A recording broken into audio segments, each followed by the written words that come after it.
Sociology lab study channel में एक बार फिर आपका स्वागत है। और आज मैं फिर एक क्लास को लेकर के आपके सामने उपस्थित हूँ, एक वीडियो के लिए। और ये वीडियो सेम उसी सीरीज में आगे जिस पर मैं आपको उस समय बता रहा हूँ, जो वोकेशनल कोर्स है उसके बारे में। तो विद्यार्थियों एक बात ध्यान से समझ लीजिए, विद्यार्थी अभी भी कंफ्यूज है तो आप इतना मान लीजिए, मतलब समझ लीजिए कि पहले आपको इसका रिटन एग्जाम होगा और उसके बाद में आपका इसका प्रैक्टिकल होगा। तो ये जो असाइनमेंट आप जो बनाएंगे या जो प्रोजेक्ट आप बना रहे हैं, वो प्रोजेक्ट आपको प्रैक्टिकल में लेके जाना है, ना कि आपको रिटन एग्जाम वाले दिन। एक बार क्लियरली इसको समझ लीजिए सभी विद्यार्थी। जो आपका थ्योरी की परीक्षा है उसमें आपको कुछ भी लेके नहीं जाना, क्योंकि वो आपका रिटन एग्जाम है और वो आपका ऑब्जेक्टिव टाइप है। मैं एक बार फिर आपको बता रहा हूं, ऑब्जेक्टिव टाइप है, 60 क्वेश्चन होंगे, सारे मल्टीपल चॉइस होंगे। जो क्वेश्चन बुकलेट होगी उसके लास्ट में ही आपको उसके आंसर आपको लिखने हैं। जैसे पहले का बी है तो आप बी लिख देंगे, दूसरे का सी है तो आप सी लिख देंगे, तीसरे का डी है तो आप डी लिख देंगे। इस तरीके से आपको उसके जो ऑब्जेक्ट है ना वो आपको लिखने हैं। तो ये ध्यान रखिएगा, ठीक है। कंफ्यूज होने की कोई जरूरत नहीं है। थ्योरी में आपको ये लेके नहीं जानी है, ये आपको प्रैक्टिकल में लेके जानी है, प्रैक्टिकल के लिए आपके पास टाइम है। तो एक बार फिर मैं आपको लेकर आया हूं ये वीडियो। और इसमें देखो दो तरह के विद्यार्थी होते हैं। एक विद्यार्थी वो होते हैं कि किसी तरीके से पास हो जाएं, और दूसरे वे विद्यार्थी होते हैं कि उनको परसेंटेज अच्छी लानी ही लानी है। वो क्लास में भी अच्छा काम करते हैं और जो प्रैक्टिकल या इस प्रकार के जो भी वोकेशनल या करिकुलम है उनमें भी उनकी जो परफॉर्मेंस है बहुत अच्छी होती है। तो उन्हीं ऐसे विद्यार्थियों को ध्यान में रख करके मैंने ये वीडियो तैयार किया है। और ये जो आपको उसमें जो नोटिस में दिया गया है ना, तीसरा जो टॉपिक था, इंपॉर्टेंस ऑफ आईएमसी, उसी पर मैंने ये प्रोजेक्ट आपको यहाँ पे पूरा तो मैं विस्तार से आपको नहीं बताऊंगा क्योंकि टाइम बहुत ज्यादा हो जाता है। तो आपको ना खास खास मैं इसमें बताता चला जाऊंगा। तो देखो, इंपॉर्टेंस ऑफ आईएमसी, या उसको हम जो उसकी फुल फॉर्म है वो है इंटीग्रेटेड मार्केटिंग कम्युनिकेशन, या हिंदी में उसको कहते हैं एकीकृत विपणन संचार। क्या है ये? आप ये समझिए कि अगर आप किसी भी व्यक्ति को प्रभावित करना चाहते हैं तो सबसे पहले आपको कम्युनिकेशन स्किल्स आने चाहिए। अगर कम्युनिकेशन स्किल्स नहीं है आपके अंदर तो आप सामने वाले को प्रभावित नहीं कर पाएंगे। तो यही है आईएमसी, इंटीग्रेटेड मार्केटिंग कम्युनिकेशन। अर्थात मार्केट में अगर आपको कंज्यूमर को इंप्रेस करना है तो आपको कम्युनिकेशन के स्किल्स आने चाहिए। तो इस पर अगर आपको प्रोजेक्ट बनाना है तो आप इन बिंदुओं के तहत आप इसको बना सकते हैं। मैं शॉर्ट में आपको जल्दी से समझाता चला जाऊंगा। सबसे पहले आप इंट्रोडक्शन लिख दें, अर्थात उसमें आप बता दें कि इंटीग्रेटेड मार्केटिंग जो कम्युनिकेशन है, आईएमसी है, उसकी क्या उपयोगिता है, कैसे हम उसके बारे में कुछ जानते हैं। दूसरे में आप लिख सकते हैं व्हाट इज आईएमसी, क्या है ये इंटीग्रेटेड मार्केटिंग कम्युनिकेशन, क्या है, ठीक है। तीसरे में इसके ऑब्जेक्टिव्स आप बता सकते हैं, objectives of integrated marketing communication. उसमें ऑब्जेक्टिव में सबसे पहले आता है, मतलब इसको एबीसीडी भी करके आप लिख सकते हो, फर्स्ट सेकंड थर्ड फोर्थ भी आप लिख सकते हो।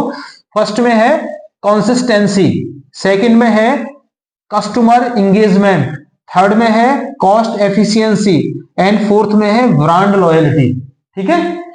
उसके बाद में नंबर 4 जो हेडिंग होगा आपका इसमें वो होगा importance of integrated marketing communication in advertising.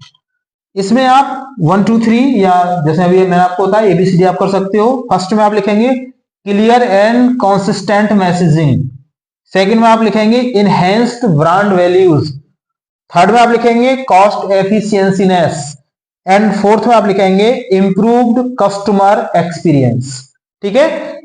पांचवा आपका इसमें जो बिंदु होगा, हेडिंग होगा या सब टॉपिक होगा, वो होगा components of integrated marketing communication. मैंने शॉर्ट में लिखा है, हर जगह आईएमसी लिख दिया है, ठीक है। तो आप अपनी सुविधा अनुसार आप जो भी आपको लगे वो आप लिख सकते हो, ठीक है। इसमें आपके सब टॉपिक्स हो जाएंगे, first advertising, second public relations, third sales promotions, fourth direct marketing, fifth इसमें सोशल मीडिया मार्केटिंग, सिक्स में आप लिख सकते हैं इसमें कंटेंट मार्केटिंग, और सेवंथ में आप लिख सकते हैं, ये सेवंथ होगा, ठीक है।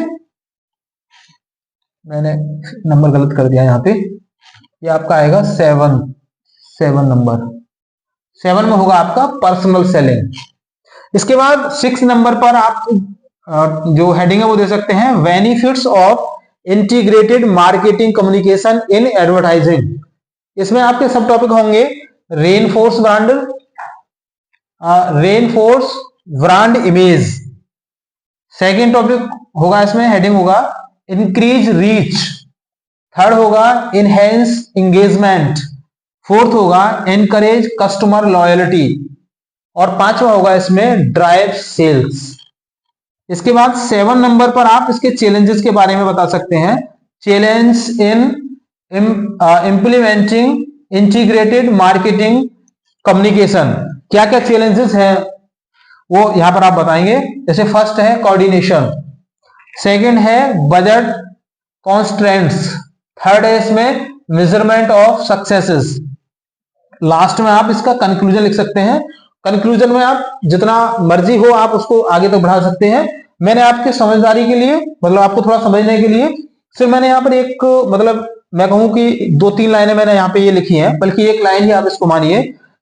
Integrated marketing communication is a vital approach in advertising that ensures all promotional efforts are aligned to deliver a consistent and powerful message। ये लाइन आप जरूर इसमें ऐड करिएगा, चाहे आप स्टार्टिंग में लिखिए चाहे आप लास्ट में लिखिए, बाकी आप जो मर्जी है वो पूरा कंक्लूजन के रूप में जो भी आपकी समझ आया है वो आप इसमें लिख सकते हैं। तो ठीक है, समय का ध्यान रखते हुए आज बस इतना ही, और अगर कहीं आपको इसमें कोई क्वेरी है, कुछ समझ नहीं आ रहा है, तो आप मुझे कमेंट बॉक्स में आप मुझे बता सकते हैं। ठीक है, इसके अलावा वो विद्यार्थी जो कंफ्यूज हो रहे हैं कि सर जो इसका थ्योरी का एग्जाम होगा, रिटन एग्जाम होगा, वो उसकी तैयारी कहां से करें, तो उसका सिलेबस मैंने, जो मेरा चैनल है वहां पर जो कंटेंट है उसमें मैंने डाला हुआ है, सिलेबस वहां से आप देख सकते हैं, सिलेबस के थ्रू आप इसकी तैयारी कर सकते हैं। और मैंने अभी दोबारा एक बार फिर आपको बता रहा हूं कि ये ऑब्जेक्टिव टाइप आपका पेपर होगा, और क्वेश्चन और आंसर आपको उसी में लिखने हैं जो क्वेश्चन बुकलेट है, अलग से इसमें कोई भी आपको OMR शीट नहीं दी जाएगी। ठीक है, so thank you for joining to me, जय हिंद।